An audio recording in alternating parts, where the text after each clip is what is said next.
Assalamualaikum Ustadz, dari akun Triseksensis. Baik. Waalaikumsalam warahmatullahi wabarakatuh. Ustadz izin bertanya, apakah jika kita bertawassul pahala kita hilang? Terima kasih sebelumnya Ustadz. Semoga Ustadz dan keluarga serta tim KIAI selalu diberikan keberkahan oleh Allah Subhanahu wa taala. Maksudnya, amin. Semoga Allah Subhanahu wa taala senantiasa juga memberkahi Anda, keluarga Anda dan kerabat-kerabat Anda dan memudahkan segala urusan Anda. Ya, dan semoga Allah menyertakan kami dalam kebaikan yang Anda terima. Baik, tentang tawassul. Tawassul itu dalil utamanya ada di Al-Qur'an surah kelima Al-Maidah di ayat ke-35. Ya. Quran surah kelima Al-Maidah di ayat ke-35. Ya, saya tuliskan dulu ya teman-teman. Quran surah kelima Al-Maidah, kita kasih tanda kurung. Nah, ini ya, kita jelaskan supaya nanti tidak ada yang bertanya lagi. Surah kelima itu surah apa namanya? Ayat ke-35 ya, di mushaf standar paling kanan sebelah bawah ya. Allah berfirman, ya ayyuhalladzina amanu taqullaha wabtaghu ilaihil wasilah. Ya, jadi saya tuliskan, mohon izin. Ya ayyuhalladzina kan amanu ittaqullaha. Nah, ini kemudian wabtaghu ilaihil wasilah. Nah, ini poinnya. Nah, ini saya garis bawah ya. Ya ayyuhalladzina amanu, hai seluruh orang-orang yang telah menyatakan dirinya beriman kepada Allah Subhanahu wa taala. Hai seluruh orang-orang yang telah menyatakan dirinya beriman kepada Allah Subhanahu wa taala. Ittaqullah, tingkatkan selalu takwa kalian kepada Allah Subhanahu wa taala. Wabtaghu ilaihil wasilah, dan carilah untuk dengan meningkatkan takwa tadi ya. Dan carilah dengan meningkatkan takwa tadi al-wasilah ya, satu wasilah untuk memohonkan kepada Allah guna mengabulkan satu permohonan yang Anda inginkan ya, atau mengharapkan terwujudnya cita-cita yang Anda dambakan. Nah, ini cara untuk mendapatkan sesuatu melalui satu perangkat meningkatkan takwa. Nah, itu perangkatnya disebut dengan apa? Wasilah. Caranya, prosesnya disebut dengan tawassul. Tawassul itu menggunakan satu perangkat dalam rangka untuk memohon kepada Allah Subhanahu wa taala demi terwujudnya satu hal yang kita harapkan ya, atau doa yang kita mohonkan, kita kabulkan ya. Jadi ini prosesnya kemudian jadi satu penamaan disebut dengan tawassul. Nah, tawassul.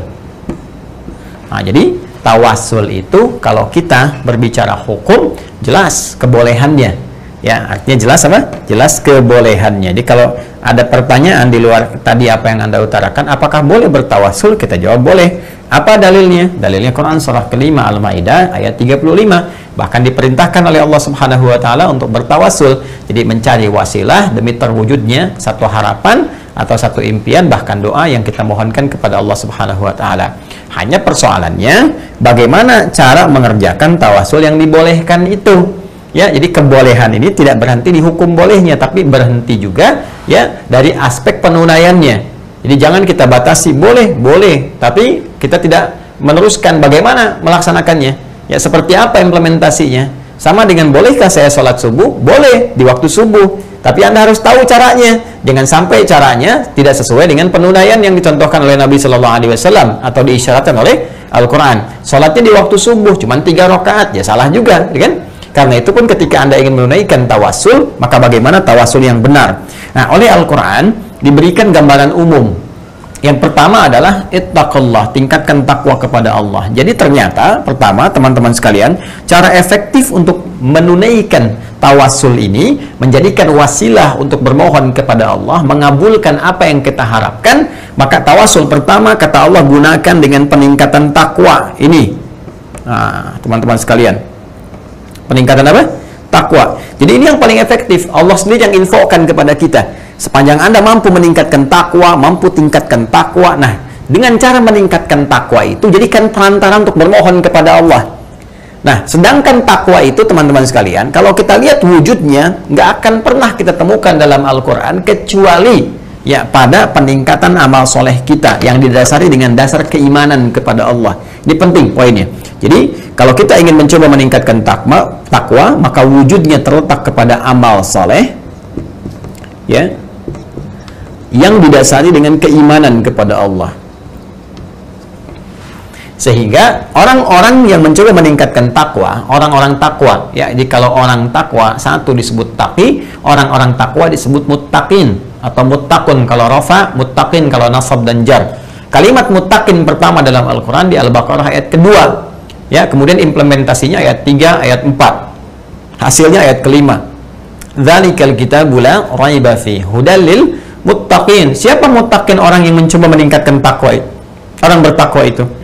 Ayat 3-nya, alladzina yu'minuna bil ghaib, iman, yaitu orang-orang yang yakin kepada Allah tanpa ragu, punya dasar iman yang kuat. Karena keyakinan ini dia mencoba meningkatkan amal soleh.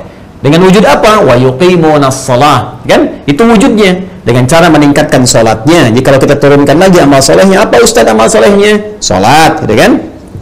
Nah, ini teman-teman sekalian. Wa mimma razaqnahum yunfiqun, berinfak dengan amalan harta, gitu kan? Nah, ini walladzina yu'minuna bima unzila ilaik, dia Al-Qur'an, interaksi dengan Al-Qur'an. Nah, ini diantaranya. Ya, jadi kalau kita ingin mencoba bertawasul, kata Al-Qur'an, coba gunakan tawasul itu. Yang pertama yang paling efektif dengan meningkatkan takwa. Bagaimana meningkatkan takwa ini? Pertama, yakin dulu kepada Allah, jangan pernah ragu. Ya, jadi kuatkan pada jiwa kita keyakinan paripurna terhadap Allah Subhanahu wa taala dengan segala janjinya, dengan segala perintahnya kita kerjakan dengan baik. Setelah muncul keyakinan itu tanpa ragu sedikit pun, maka kita implementasikan keimanan itu dengan amal soleh. Karena itu sering saya katakan, kata iman di dalam Al-Quran seringkali disertai dengan amal soleh, baik bentuk namanya langsung amal soleh, atau jama' amilus salihat, atau bahkan langsung bentuknya, ya, langsung implementasi amalnya. Seperti Quran surah ke-103, wal 'asr innal insana lafi khusr illal ladzina amanu, nama umumnya wa amilus salihat. Sekarang implementasinya apa? Bentuk amal soleh tadi, amilus salihatnya. Ini di Al-Baqarah ayat 3 dijelaskan, ya, wa yuqimunas shalah, setelah alladzina yu'minuna bil ghaib wa yuqimunas shalah. Salat yang ditunaikan dengan iman, bukan salat biasa. Karena itu saya katakan dasarnya iman. Ya, dasarnya apa? Iman.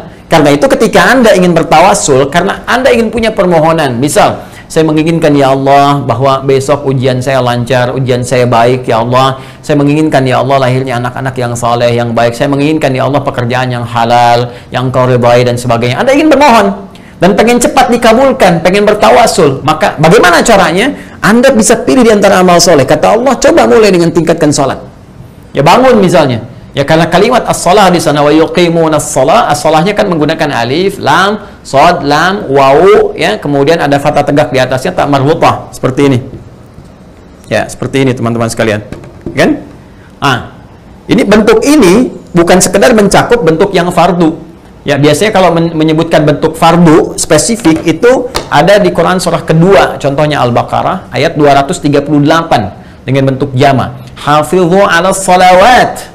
Hafidhu 'alas salawati was salatil wusta wa qumu lillahi qanitin. Hafidhu 'alas salawat. Jaga oleh kalian waktu-waktu salat yang fardu itu, terutama salat-salat pertengahan, dan tunaikan dengan penuh kekhusyuan kepada Allah Subhanahu wa taala. Saling menjaga, saling ingatkan. Tapi kalau bentuknya seperti ini bentuknya, ya, itu bentuk yang mencakup bahkan lebih daripada yang fardu. Ya, jadi bisa mencakup sunnahnya, tahajudnya, duhanya, ya, syuruknya, salat mutlaknya. Jadi dalam setiap keadaan, walaupun belum masuk nih hikmahnya, walaupun belum masuk salat fardu, Anda punya keinginan atau hajat tertentu, silahkan Anda tunaikan. Misalnya dalam waktu duha, salat duha, ya kan? Atau dalam waktu yang sifatnya umum, misalnya sore nih, pada asar nggak ada salat spesifik, Anda datang ke masjid, wudhu misalnya, tahiyatul masjid, niatkan kepada Allah, minta dengan benar. Ya, dan ingat cara menunaikan salatnya bukan salat biasa, salat yang didasari dengan dasar keimanan yang kuat kepada Allah Subhanahu wa taala.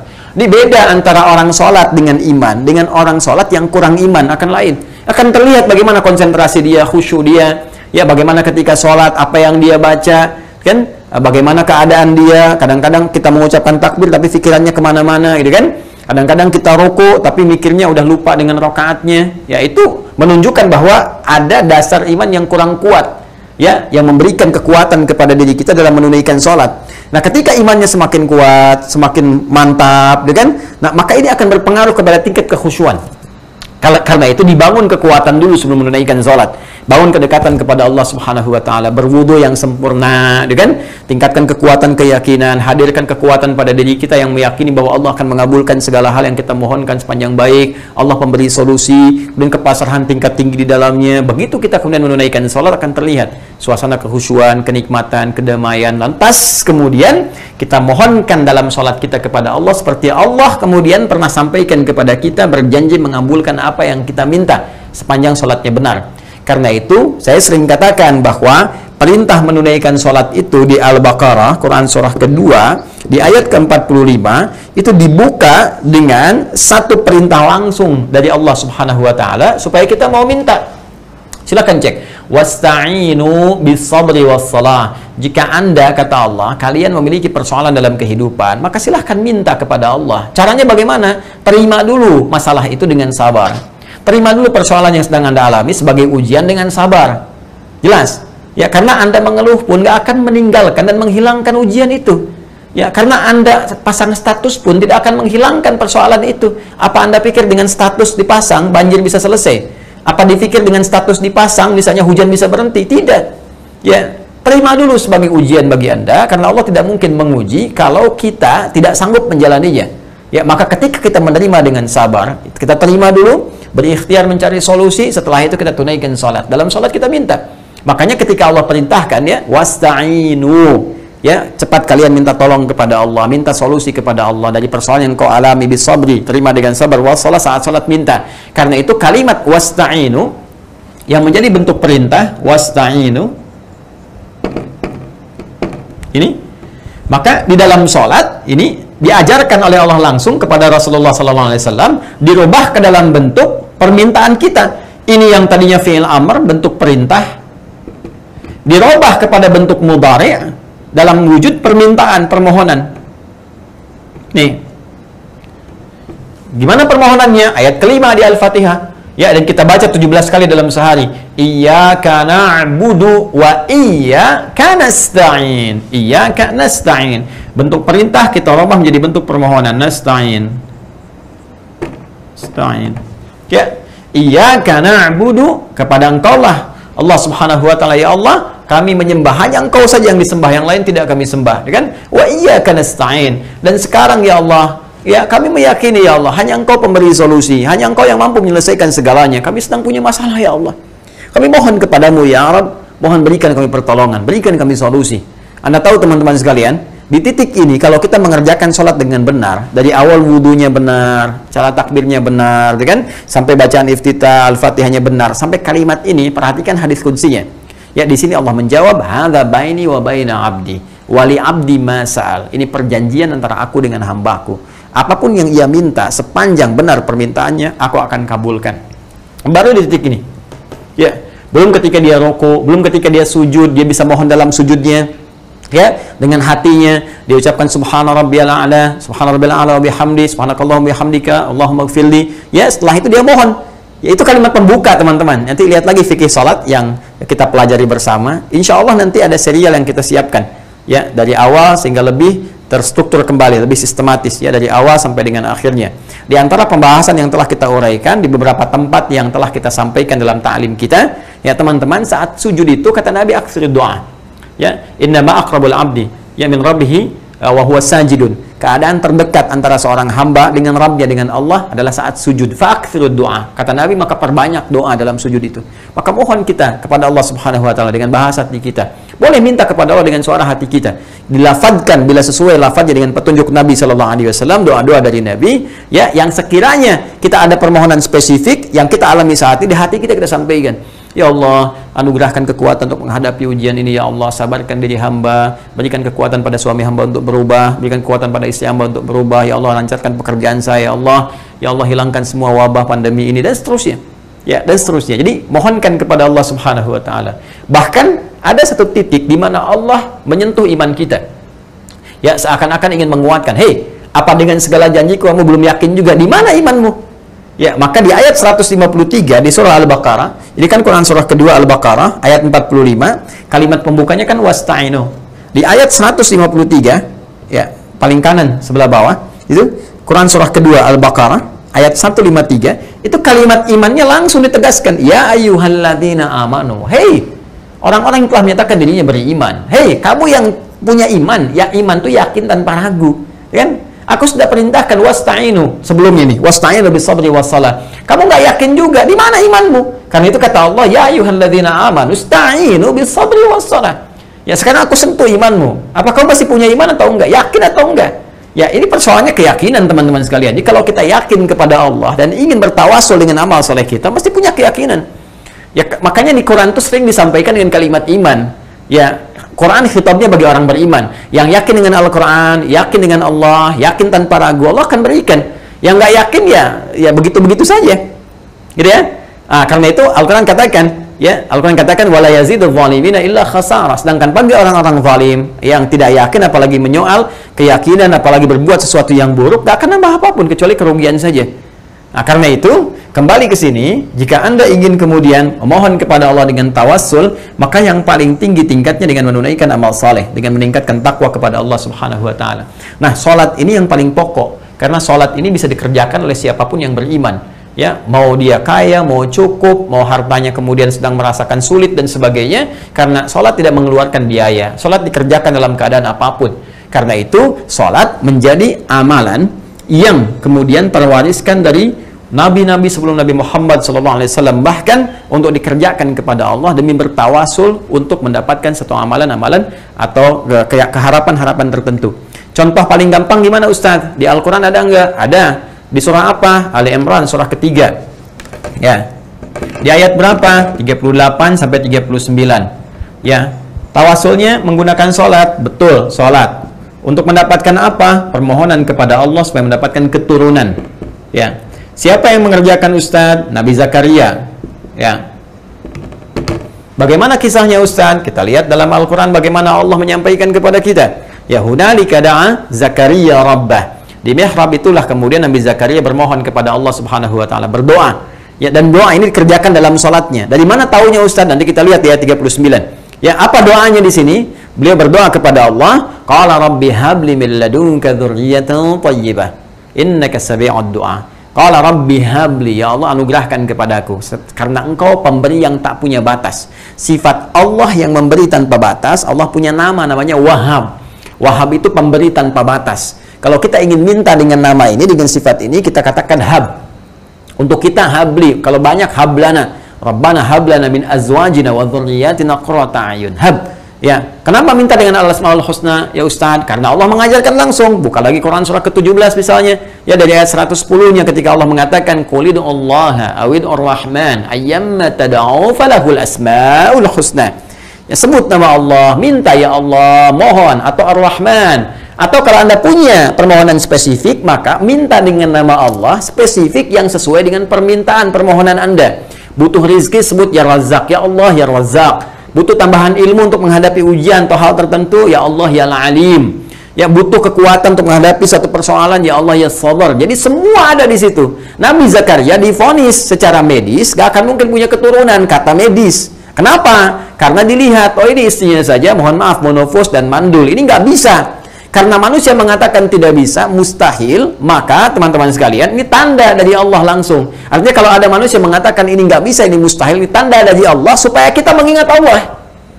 Ya, sebab kadang-kadang dibuat tanda ketidakmampuan di manusia supaya manusia ingat lagi kepada yang maha mampu. Sehingga kembali kepada Allah Subhanahu wa ta'ala. Di titik inilah kemudian kalau kita mengalami satu persoalan dalam kehidupan, ketika mereka mengatakan ini mustahil, ini nggak bisa, ini tanda pertama langsung dari Allah, segera tinggalkan opini hamba, bermohonlah kepada Allah, karena ini diberikan jalan bagi Anda untuk mendekatkan diri kepada Allah Subhanahu wa ta'ala.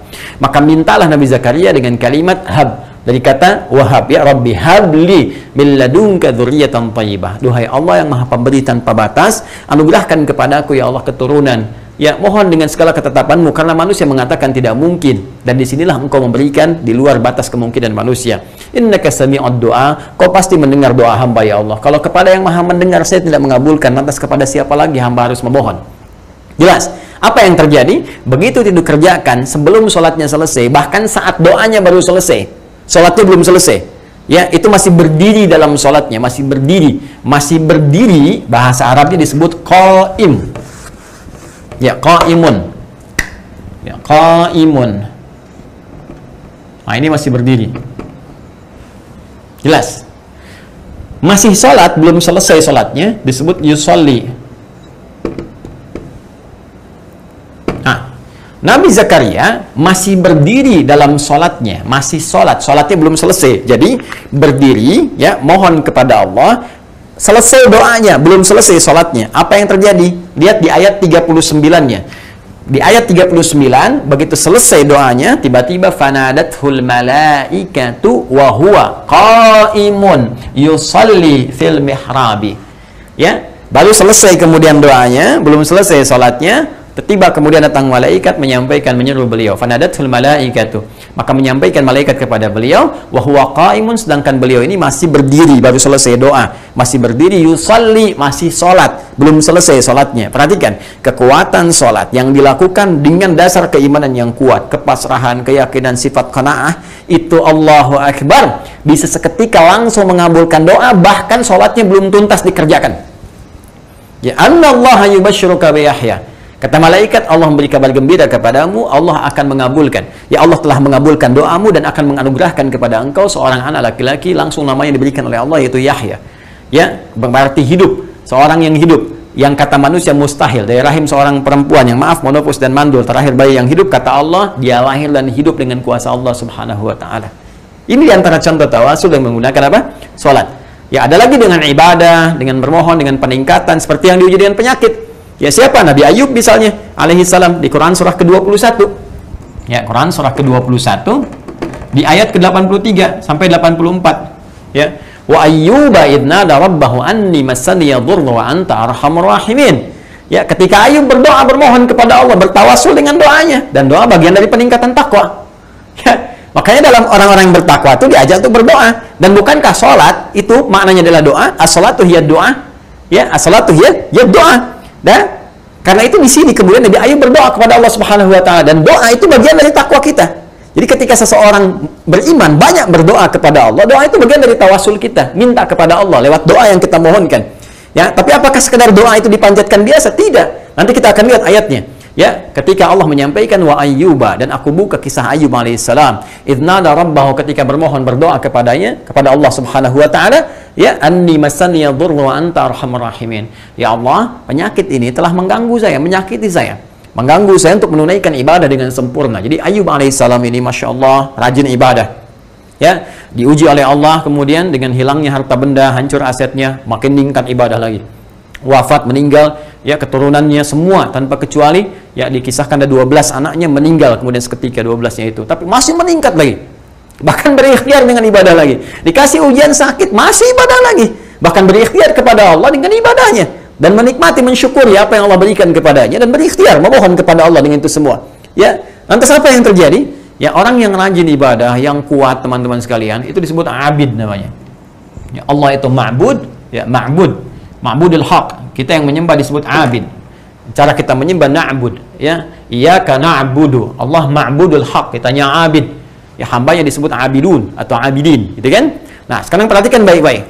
Apa yang terjadi ketika beliau banyak meningkatkan ibadahnya kepada Allah, memohon kepada Allah, ya, ketika sakit, dan sakit itu sudah mulai mengganggu beliau untuk ibadah, menyakitinya. Ya, jadi ketika beliau terima penyakit itu, lancar ibadah, nggak ada masalah. Tapi ketika mengganggu, ya, sholat sudah mulai nggak enak, gitu kan? Mau zikir kepada Allah sudah mulai terganggu dan sudah mulai tersakiti, maka memohon kepada Allah Subhanahu wa Ta'ala. Ya, anni masani yadhurru wa anta arhamur rahimin. Ya Allah, Engkau yang paling sayang kepada hamba. Kalau yang paling sayang saya tidak menyembuhkan, lantas kepada siapa lagi hamba memohon? Ketika itu dilakukan oleh Ayyub alaihissalam, maka apa yang terjadi? Fastajabna lahu fakashafna ma bihi min dhurr. Enggak pakai lama, kata Quran, pakai fa, harfu atfin rabitin baina syai'aini bila hudud. Ya, sama persis dengan Nabi Zakaria alaihissalam. Zakaria baru berdoa, selesai, langsung dikabul. Ya, harfu atfin rabitin baina syai'aini bila hudud. Huruf yang merangkai dua peristiwa tanpa jeda. Jadi peristiwa ini selesai, yang lainnya datang. Jadi peristiwa pertama berdoa, begitu selesai doanya, datang jawaban seketika, pakai fa. Ya, fastajabna, kami seketika jawab, begitu selesai doanya, kami jawab doanya. Ya, fastajabna lahu fakashafna ma bihi min dhurr. Ya, maka ketika kami jawab, kami sembuhkan seluruh apa yang menyakiti Ayyub alaihissalam. Wa atainahu mithlahu ma'ahum Ya, wa atainahu ahlahu wa mithlahum ma'ahum rahmatan min indina. Kemudian tidak cukup kami sembuhkan, kami balikin lagi harta benda yang hilangnya, keluarga yang meninggal. Kemudian setelah itu, ya datang teman-teman sekalian, orang-orang ketika mendengar Ayub sembuh, Ayub itu orang baik, ya suka berbagi dengan orang-orang. Ketika mendengar sembuh datang, orang bawa lagi harta benda, ngasih selamat, ngasih ini, ngasih itu, sehingga hartanya 2 kali lipat dari sebelumnya. Kemudian istrinya bergaul kembali, lahir, setiap lahiran kembar, sampai ya umithahum ma'ahum lahir 24. Ya, jadi karena kembar 12 kali kemudian melahirkan 24. Yang sebelumnya 12 anaknya, kemudian diuji dengan meninggal, lahir lagi diganti oleh Allah Subhanahu wa taala dengan 24 yang baru, keturunan baru. Jadi sehat lagi, harta bertambah, yang paling luar biasa adalah keturunan pun kemudian menjadi lebih baik. Ya, dan yang paling dahsyat belum selesai ayatnya. Wa dzikra lil abidin. Ini kata Allah mesti menjadi zikrun, inspirasi untuk meningkatkan ibadah. Ya, ibadah. Wa dzikra ini mesti menjadi pengingat. Zikir itu amalan yang kita kerjakan untuk mengingat Allah Subhanahu wa taala. Di setiap aktivitas yang kita kerjakan untuk mengingat Allah sehingga tersambung kita dengan Allah disebut zikrun namanya. Sehingga salat disebut dengan zikir. Quran surah ke-20 ayat 14. Ya wa aqimis salata li dzikri. Innani anallahu la ilaha illa ana fa'budni wa aqimis salata li dzikri. Berdoa disebut zikir karena saat doa kita ingat dengan Allah. Quran surah ke-7 ayat 205. Wadhkur rabbaka fi nafsika tadarruan wa khifatan wa dunal jahri minal qaul. Kita kalimat thayyibah subhanallah alhamdulillah Allahu akbar istighfar, itu zikir yang kita kerjakan ba'da salat. Quran surah ke-4 misalnya An-Nisa ayat 103. Fa idza qadaitumus salata fadhkurullah. Semua ibadah yang kita kerjakan untuk mengingat Allah disebut dengan apa? Zikir. Saat kita tunaikan ibadahnya menyembah Allah dengan kekhusyuan, dengan dasar iman yang kuat disebut dengan abid. Maka Allah katakan wa dzikra lil abidin. Artinya kalau Anda mau teman-teman sekalian tingkatkan ibadah Anda kepada Allah, silahkan berikhtiar. Saat sakit seperti Nabi sampaikan ikhtiar. Ya, Anda ikhtiar cari obat misalnya, obat ke medis dan sebagainya. Bersamaan dengan itu, ikhtiar Anda bermohon kepada Allah. Mintalah Allah kepada Allah Subhanahu wa taala. Ya, minta penyembuhnya. Allah Asy-Syafi, Allah yang menyembuhkan. Ya, Allahu Syafi, Allahu Syafi, Allahu Syafi, Allahul Kafi, Allahul Kafi. Kita cukupkan dengan Allah. Maksudnya minta kepada Allah Subhanahu wa taala. Allah yang akan menyembuhkan dengan kuasa Allah Subhanahu wa taala. Janji Allah, aku akan sembuhkan hambaku ini seperti aku sembuhkan Ayub terdahulu dengan ikhtiar dia itu. Ini yang saya maksudkan, termasuk menjangkau apapun musibah, termasuk penyakit yang kita sedang alami dalam kehidupan. Bagaimana dengan corona ya Ustadz? Anda berikhtiar, silahkan berobat, berikhtiar medis, bersamaan dengan itu memohon kepada Allah seperti ayat ini tunjukkan. Makanya saya katakan ini ayat yang syumulia, komprehensif, menuntut kepada kita dan menuntut kita untuk kembali kepada Allah memohon dengan penuh kebaikan. Ya, tapi hanya bagi orang yang beriman. Jadi kalau Anda beriman, alhamdulillah. Kalau nggak beriman artinya nggak yakin, ya terserah Anda. Bukan berarti Qurannya bohong, Andanya yang tidak yakin. Suneo. Ya, Suneo ada udah hijrah. Masa Anda bikin status yang tidak-tidak? Ya, jadi persoalan ini persoalan iman. Jelas ya? Baik, teman-teman sekalian. Nah, jadi kalau ada orang-orang yang tidak yakin dengan Al-Quran, yaitu urusan masing-masing. Karena Allah pun menyampaikan Quran surah 17 ayat 82. Wa nunazzilu minal Qur'ani ma huwa syifaa'un wa rahmatul lil mu'minin. Dan kami turunkan dari Al-Quran petunjuk-petunjuk untuk memohon wasilah kepada Allah supaya mendapat kesembuhan dari penyakit atau hal-hal yang lainnya dengan tetap Anda berikhtiar. Silahkan Anda berikhtiar, nanti Allah kirimkan hal-hal yang terbaik, dan ikhtiar salah satunya menggunakan ikhtiar ibadah. Tapi bagi yang yakin, wala yazidul zalimina illa khasara, dan tidak akan menambah kepada orang-orang zalim, orang-orang yang menyimpang, orang-orang tidak punya niat baik, kecuali apa? Kecuali kerugian saja. Nah, ini teman-teman sekalian ikhtiar menggunakan amal soleh, misalnya contohnya salat, bisa dengan infak, bisa ya, seperti banyak ini para ulama juga. Syekh Nawawi Al-Bantani itu diantara keberkahan ilmunya, beliau seringkali berinfak sebelum mengikuti ta'lim, dan itu dahsyatnya luar biasa. Jadi sebelum ikut ke majelis gurunya infak, dan beliau niatkan salah satu kemuliaan akhlaknya adalah, ya Allah, dengan infak ini aku mohon keberkahan ilmu dan tolong tutupi aku dari aib guruku. Nah, jadi ini menarik nih. Jadi gak ingin kenal aib gurunya. Ya, ini masya Allah berkah ini ilmunya nih. Jadi begitu mau ke majelis gurunya infak dan minta kepada Allah untuk menutupi aib gurunya supaya tidak sibuk mencari aib. Nah, ini adab nih. Ini adab yang sangat luar biasa. Ya, jadi ini kadang-kadang penuntut ilmu kekinian nih ada yang perlu kita introspeksi. Ini belum apa-apa udah gunjing gurunya. Ya, kemana sih? Talim siapa? Saadi Hidayat. Ah, bid'ah tuh. Oh, bid'ah. Ya Allah. Ya, belum aja Anda belajar udah menyebut sesuatu yang kurang pantas, ya nggak mungkin dapat feedback ilmu yang bisa meresap ke dalam jiwa, itu mustahil. Ya, karena itu ada sesuatu yang penting kita jaga, karena manusia nggak lepas dari kesalahan, termasuk seorang Adi Hidayat misalnya atau ustadz-ustadz yang lainnya, pasti ada titik di mana dia berbuat salah. yang dengan kesalahan itu memperbaiki. Boleh jadi Allah titipkan langsung di lisannya, padahal mungkin pikirannya merasa benar, tapi tiba-tiba terlintas di kalimatnya misalnya keliru, ya, dan yang dia inginkan sebenarnya bukan itu. Ya bisa jadi terjadi demikian karena ada lompatan pemikiran, tapi di lisan mengikuti misalnya bisa terlampau lambat atau bahkan lebih cepat. Nah, itu bisa terjadi. Dan kadang-kadang Allah ingatkan lewat peristiwa itu supaya memperbaiki diri. Oh ini nih kamu nih kecepatan, nih kamu nih lupa karena sedang mikir ini, nyampaikan ini. Bisa jadi kejadian demikian. Tapi yang terbaik bagi seorang murid adalah mengambil faedah dari ilmu tanpa harus menyoal keburukan-keburukan manusia. Ini poinnya. Ya, ada lagi lewat yang kumpulan-kumpulan populer amal soleh lain. Yang penting amal soleh. Ya, pernah nggak kalau Anda baca di Al-Bukhari itu panjang sekali kisahnya tentang 3 orang yang terjebak ya di dalam satu gua, kan populer sekali, viral lah, viral, udah di like sebanyak orang, di share oleh Imam Al-Bukhari dan di komen oleh para pensyarah hadis, ya, like, share, and comment. Nah ini tentang 3 orang yang sedang berjalan ya menuju satu titik bersamaan, hujan, terus berlindung di satu gua. Nah, tiba-tiba ketika masuk gua menggelinding satu batu besar nutup kan. Nah, mereka ingin keluar, dorong-dorong nggak mampu, nggak kuat, gitu kan? Nyari Bang Jago nggak ada, gitu kan? Apa yang mereka lakukan? Nah, akhirnya ya mereka bersepakat. Ada salah satu orang yang cukup soleh di antara mereka, dia mengatakan kepada kawannya, ini nggak ada nih usaha kita di sini dengan ikhtiar fisik kita. Kembalikan kepada yang maha kuat. Maka mereka minta kepada Allah dengan amalan mereka. Ya, satu mengatakan, ya Allah, aku selama ini mempunyai karyawan banyak, gitu kan, dalam satu usaha. Tiba kemudian waktu gajian satu karyawanku nggak ada.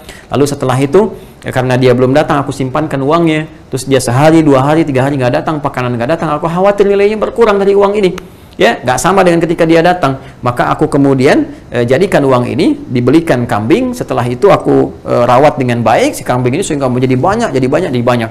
Setelah beberapa masa dia datang, kambingnya jadi banyak, dia menagih upahnya. Dia katakan, Tuan, saya mau ngambil upah saya dulu, saya nggak ambil. Maka tuannya berkata, nih, ini upah kamu semua nih.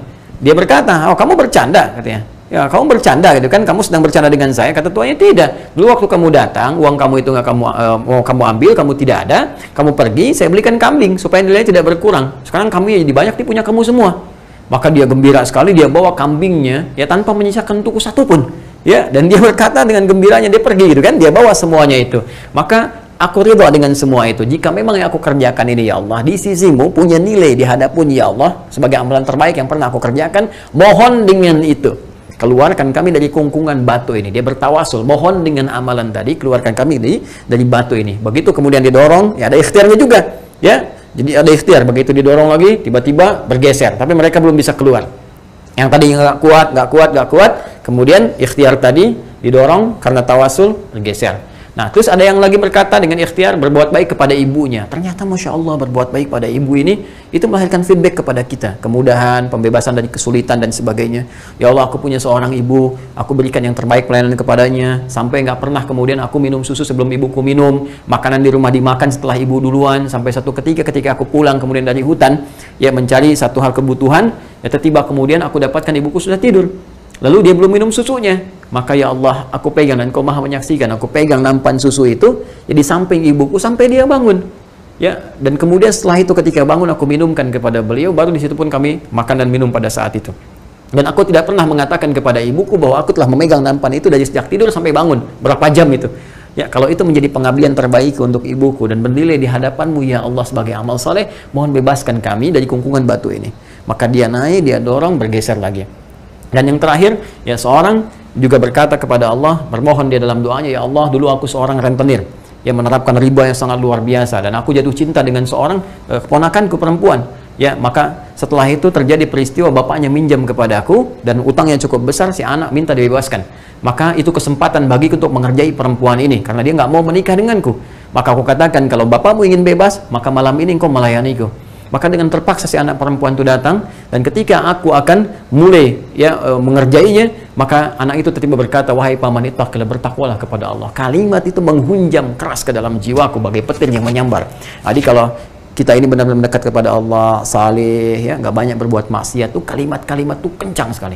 Ya, bertakwalah kepada Allah, tinggalkan maksiat, tuh menghunjam ke dalam jiwa. Ya sama, saya pun diajarkan dulu oleh guru-guru demikian.